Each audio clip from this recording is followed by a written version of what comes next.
بص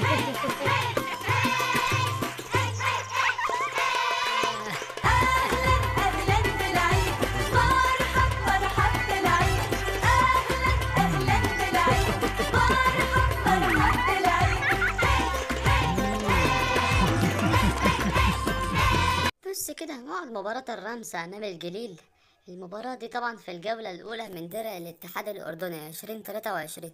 المباراة دي بإذن الله هتتلعب النهاردة الجمعة 12/5/2023 الساعة 5 مساء بتوقيت مصر وليبيا والسودان وفلسطين، 6 مساء بتوقيت الأردن والسعودية والكويت وقطر والبحرين واليمن والعراق وسوريا والأردن ولبنان، وسبعة مساء بتوقيت الإمارات وعمان، وأربعة مساء عصرا بتوقيت تونس والجزائر والمغرب، 3 عصرا بتوقيت موريتانيا.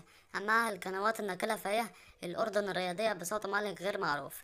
اشترك في القناة وفعل زر الجرس واعمل لايك للفيديو. أهم حاجة ما تنساش تتوقع نتيجة المباراة في التعليقات. والسلام عليكم ورحمة الله وبركاته.